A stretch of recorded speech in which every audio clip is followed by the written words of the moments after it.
yung itong kinuwento ni alias Totoy hinggil po mga kababayan sa kanya pong pagkakasalaysay na kung saan ay parang tila parang mga baboy kung katayin mga kababayan na kwento ko nga kanina parang manok na pinapadugo nila bago po ilubog dyan sa Taal Lake. Ito po mga kababayan.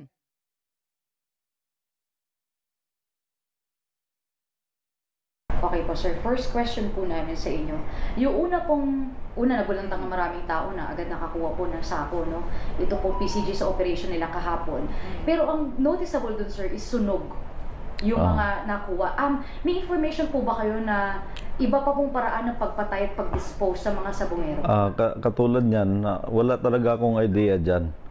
Siguro, sa sobrang ano na nila, siguro yung iba sinunog na nila, pero wala akong idea sa mga nag-ano, dahil hindi ako nasindan ng video niyan, yung sunog.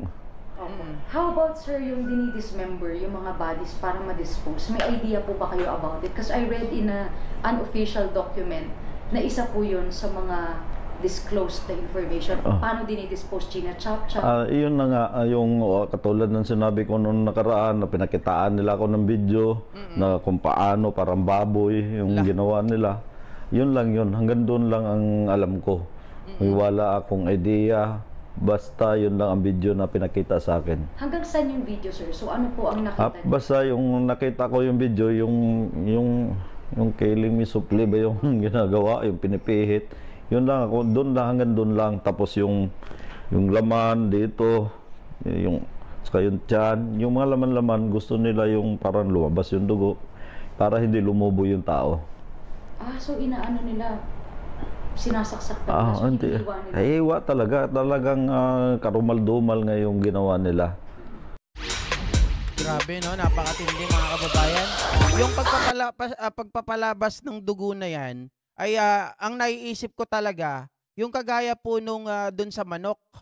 Diba? Pero hindi nakita sa video sir na pinuputol yung parte. Wala. Basta yun lang ang nakita ko, pero hanggang doon lang. Nakuha sila sa sako, sir. So is that something na consistent na nakita mo sa video? Nakita mo ba paano tinatapon sa lawang to? Siguro, ganun ang ginagawa nila. Dahil yung sako ba, may mga buhangin o wala? Kasi kung lagyan talaga nila yun ng pabigat. Kasi kung sako-sako lang, hindi, lulutang at lulutang yun. So, ano po ba yun? Tinatali sa paa, sir? What do you mean by pabigat, sir? Ang ano kasi nun, yung pinakita sa akin, nakahiga yung tao tapos may buhangin na sinama nila pagtali sa tie wire. Yun lang ang nakita ko talaga sa video. So, hindi pala kagaya ng iniisip natin sa paa itinatali ng tie wire. Kumbaga mga kababayan, merong sako ng buhangin, ilalagay dito sa katawan, tapos saka lalagyan ng tie wire. Ganun ang kung iisipin nyo po, imagine nyo, inilalagay sa ibabaw ng katawan o kaya sa likod, saka itatali.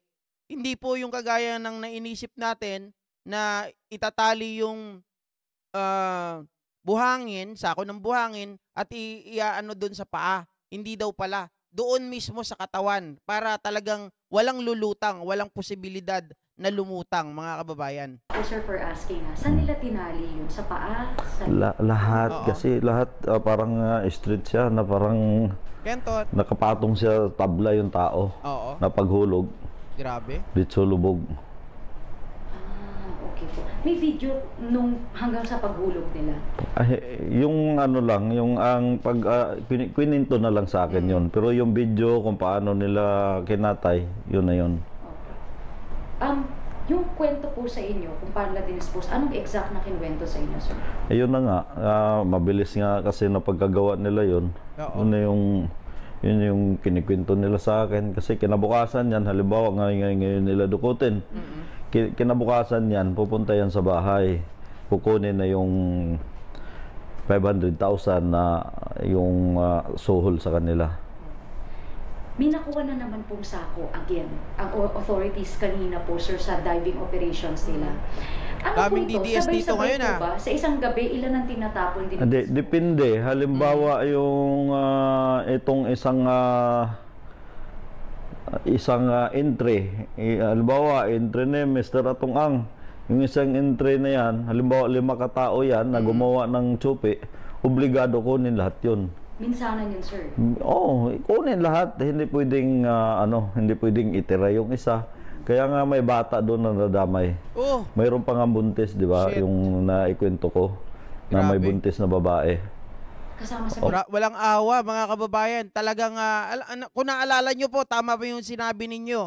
Yung kagagawa nito, mga kababayan, or yung paggawa, yung pamamaraan ng pagpatay nila, may similarity doon sa mga ikinukwento rin nilang Matubato at nila Scanias kung paano nila pinapatay yung mga tao. Mga kababayan, kung titingnan nyo po kung may similarity, ibig sabihin talaga, may link talaga mga ka-GP Natics doon sa pagpatay na mga ginagawa nung panahon ni Duterte. So parang masasabi mo, pare-parehas yung mga tao na gumawa nito.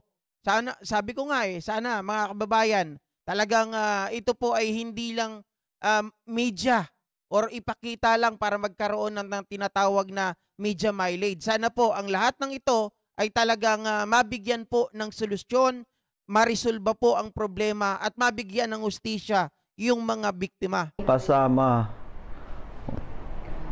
Sir, lagi po kumakalat na po sa balita kung saan po dinidispose. Pero we wanna know, sir, saan pinapatay? Ay, doon na yan, doon sa palaisdaan nung isang pulis din na mayroong palaisdaan doon sa Taal. Kaya doon ako nag-idea, kaya kukunin to. Dahil, siyempre, nag-open sila sa akin. So sa palaisdaan pinapatay, tapos ang tapon sa Taal kasi malapit. Oo, yung palaisdaan kasi doon, parang ang alam ko, may palaisdaan doon yung isang pulis. Tapos pag doon ang parang katayan, parang slaughter ba? Yun na, doon na, saka tinapon nila. Opo. At least Sabi ni Jel, basahin natin to mga kababayan. Sabi ni Jel, Sir GP, pakinggan mo yung interview ni alias Totoy. Sabi niya, pag napatay na ang mga biktima, isasako nila. Lalagyan ng buhangin at ilulubog na sa lake. Pero yung mga nakuwang sunog na nasa sako, wala siyang alam. Posible mga kababayan, posibleng yung mga nakuha sa sako ay ito yung mga bagay or ito yung mga instance, sabihin natin, mga pangyayari na ginagawa doon sa tao na wala siyang personal knowledge. Hindi niya alam mismo yon. Mga kababayan, kasi ang nakita niya lang, pinagbabasihan niya, ay base daw doon sa video na isinend sa kanya, which is nilalagyan nga po ng buhangin. Ipinapatong sa tabla yung patay, tapos lalagyan ng tire wire, saka ilulubog doon sa Taal Lake. Pero yung pagsusunog ng bangkay, mga kababayan, o ng tao, ay wala siyang personal knowledge doon. Okay? Yun yung basa ko sir, tugma ka dun sa mga nangyayari ngayon, sir. Yes. Nabangga ako, sir. Oh, So far, wala pang mali sa lahat ng binunyag mo. wala. Anong nararamdaman mo ngayon na lahat ng revelation mo ay nakatulong magkadireksyon itong 4 years na pong nakatenggang kaso? Yes. Sabi ni Mami Peng, palagay ko mayroon pa mga, bukod sa mga sabongero, may iba pang itinatapon doon. Yan yung binitawan kong statement kanina base sa mga naririnig natin, mga kababayan, at yung mismong assessment natin. Ito yung nagbubukas sa panibagong libro, panibagong pintuan ng mga unsolved cases, lalo na yung mga tawag dito, mga nawawalang mga tao, 'di ba? Maaring nandito, mga kababayan. So pwedeng itong paghahanap na ito sa missing sabongeros, pwedeng maging daan sa iba pang mga krimen na dito lang din pala itinatapon sa Taal Lake. Kasi tingnan nyo balikan ko yung sinabi, mga kababayan, ang kwento ni alias Totoy, doon sa missing sabongeros, 34 yon. Ang ginagawa ay inilulubog sa Taal Lake sa pamamagitan po ng paglalagay ng buhangin at ito ay tinatali ng tire wire. Pero yung nakita ng mga labi na sunog doon sa sako, mga kababayan, yan ay ibang, palagay ko yan ay iba, hindi tugma doon sa sinasabi niya na nilagyan po ng buhangin. So ibang ano yan, ibang case. 'Di ba? Ibang case po yan. Kasi, or sabihin natin, iba yung mga gumawa. Or sabihin natin, parehas yung gumawa, pero wala siyang idea. Maaari kasi na ibang tao ito na related sa ibang case, mga nawawala. 'Di ba? Pwedeng ganun, mga kababayan eh. Kaya sabi ko nga, kaya nga hinamon ko nga si Mr. Atong Ang, magpalay detector tayo kung sino ang nasabi sa atin ng totoo. Gawa ng lahat ng nalalaman ko, hindi naman ako gumagawa ng kwento. Para masira ako, para saan? Kaya laman ako nagaganito dahil gusto niya patayin na kami, buong pamilya ko. Last 2 questions po, sir. Okay. Ito pong Hold on. May nagsabi dito, mahirap mga interviews ni alias Totoy under WPP siya. Bakit hinahayaan siyang magsalita ng salita? Mali, mga kababayan. Jel, I do believe etong si alias Totoy ay hindi pa under ng tinatawag po nating Witness Protection Program. Bakit kanyo? Meron po kasing requirements. May parameters ang pagpasok po sa isang Witness Protection Program. Si alias Totoy is consider, mga kababayan, na siya po ay isang suspect. Up until now, kahit sabihin natin na siya ay whistleblower, it doesn't mean na siya po ay hindi liable sa mga pangyayaring ito. Ang pwede lang mangyari ngayon kasi titingnan kasi dyan, mga kababayan, susukatin kasi dyan. Ano ba yung naging partisipasyon mo? Gaano ba kabigat? Pero kung magaan lang yan at hindi naman nagkaroon ng dugo ang iyong mga kamay, nalapatan, mga kababayan, depende, 'di ba? Para ikaw ay pumasok sa Witness Protection Program. Pero as of the moment, sabi ko nga, alias Totoy is one of the suspect. Okay? Isa yan sa mga suspect talaga. Kahit sabihin mong whistleblower siya, kahit sabihin mo na tinuturo niya na si Atong Ang ngayon, hindi pa po siya pasok sa tinatawag na Witness Protection Program kasi liable din siya dito. Meron din po siyang partisipasyon. Okay? Para nagkakaunawaan tayo, mga kababayan. Ginagawa niyo po bilang whistleblower. Napakabigat kasi syempre, hirap ka na, hindi ka makalabas ng family mo, hindi mapuntahan agad. Kayo po ba at some point ay nagsisisi na pinili niyo maging whistleblower? Hindi ako nagsisisi dahil pinaglabang ko ang pamilya ko dahil gusto na niya masakirin kami. Anong gusto ko? Mamatay na lang ako na walang gusto ko magkaroon ng hustisya yung mga pamilya ng nawala, ng missing sa bungero. Pangalawa, yung papatayin niya na ako, hindi ko natanggap yun. Sabi ko na nga sa kanya, boss, okay lang, mapatay mo ako. Huwag mo lang idamay buong pamilya ko. Kaya ako nag-react sa kanya ng ganito. Ngayon po, sir, ay mas mahigpit na po bang seguridad? Kasi ngayon, ang dami na nangyayari. Totoo na lahat ng sinasabi mo. So, kumbaga parang, kung nakita na ng tao na hindi ka nagsisunod sa mga sinabi mo, mas marami na po bang threat kayong nararamdaman ngayon? Ako, sanay na ako sa threat na yan. Wala naman ibang magpapatay sa akin, si Mr. Atong Ang lang. Hindi naman, gobyerno, kakampi ko yung gobyerno. Para saan, di ba? Hindi ako natatakot kahit kailan. Kaya nga, sabi ko nga sa kanya na Mr. Atong Ang, kung totoo man yung sinasabi mo o nagsisinungaling ako, magpalay detector tayong dalawa. Isama mo yan si Judge Felix, magpalay detector kami. Oo, kasi sinabi niya na kung wala daw akong basihan, ngayon, mayroon akong sa bibig mismo ni Mr. Atong Ang, sinabi niya na ang tagalakad si Judge Felix.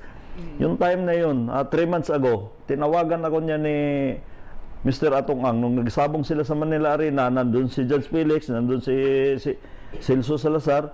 Sabi sa akin, doon kausapin mo to. Magpasalamat ka. Oo, hindi ako nagsisinungaling. Kaya sabi ko, hinamon. Si Judge po tumulong sa kaso mo? Yes, sa lahat. Gawa na nga, sinabi ko na nga na ito si Judge Felix. Magkaibigan yan, sila Celso Salazar. Sanggang dikit yan. Ngayon, ikinunik hanggang sa ang pagkamali lang ni Mr. Atong Ang. Pag marami nang alam yung tao na, pinapapatay niya na. Pero ang hindi ko matanggap sa issue na to, mga kababayan, yung sinasabi ni alias Totoy na kahit mga buntis, kahit bata ay walang patawad. Kung totoo yan, mga kababayan, Diyos mio Marimar, Talagang hindi ko alam kung anong ugali ang meron yung mga taong nagpapatay na isasama pa pati yung mga buntis. 'Di ba? Pati yung mga bata na wala namang kaalam-alam. 'Di ba? Mga kababayan, bakit kailangang idamay yung mga taong wala namang kinalaman? Palagay ko, yung buntis ba? Sinabi ba ni alias Totoy na yung buntis ay kasama sa mananaya ng online sabong na nanchope? Hindi naman, 'di ba?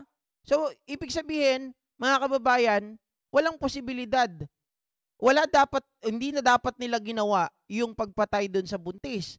Even doon sa bata, yung bata ba may kinalaman, nanchochopi ba yon? Kung sabihin natin, yung babae, yung buntis ay merong asawa na nanchope, yung bata ay anak nung nanchope, wala namang kinalaman yun. Sana hindi na natin idinamay yung mga walang kasalanan, yung mga musmos.